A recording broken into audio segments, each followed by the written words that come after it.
কুয়েটের সংঘর্ষের জেরে ঢাকা বিশ্ববিদ্যালয়ে পাল্টাপাল্টি বিক্ষোভ ও সমাবেশ করেছে বৈষম্যবিরোধী ছাত্র আন্দোলন ও ছাত্রদল।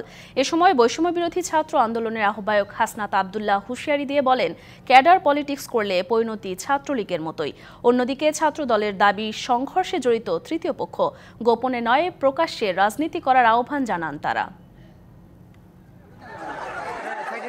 মঙ্গলবার দুপুরে কুয়েট ক্যাম্পাসে বৈষম্যবিরোধী ছাত্র আন্দোলন ও ছাত্রদলের নেতাকর্মীদের মধ্যে সংঘর্ষের পর রাতে ঢাকা বিশ্ববিদ্যালয়ে পাল্টাপাল্টি কর্মসূচি দেয় দুটি সংগঠন।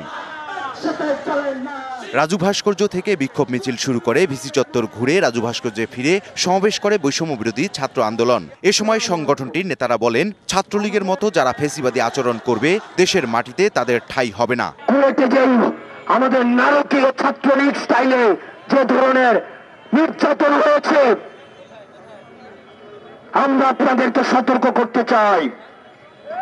আপনারা যদি মনে করে থাকেন কুয়েটে আপনারা আপনাদের পাওয়ার পলিটিক্সের আপনারা এখানে মহড়া দিয়েছেন, টেকনাফ থেকে তেতুলিয়া এই ৫৬,০০০ বর্গ মাইলে আর পাওয়ার পলিটিক্সের কোনো ঠিকানা হবে না।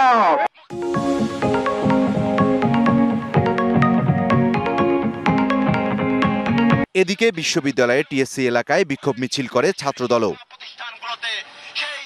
ছাত্রদল কলম ও সাধারণ মানুষের রাজনীতি করে এমন দাবি করে সংগঠনটির নেতারা বলেন, দেশের মাটিতে ফ্যাসিবাদের ঠাঁই হবে না, কোনো ফাঁদেও পা দেবে না ছাত্রদল। সাধারণ শিক্ষার্থীদের আপনাদের পরিচয় প্রকাশ্যে দিন, তারপর দেখুন আপনাদের গ্রহণযোগ্যতা কতটুকু।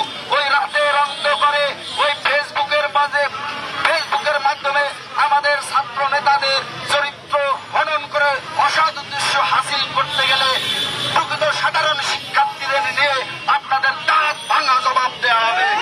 এছাড়া কুয়েটের ঘটনায় বুয়েট, ঢুয়েট, জাহাঙ্গীরনগর ও ইসলামী বিশ্ববিদ্যালয়ের শিক্ষার্থীদের ব্যানারে প্রতিবাদ মিছিল হয়েছে। ইকবাল অনিক, ডিবিসি নিউজ, ঢাকা।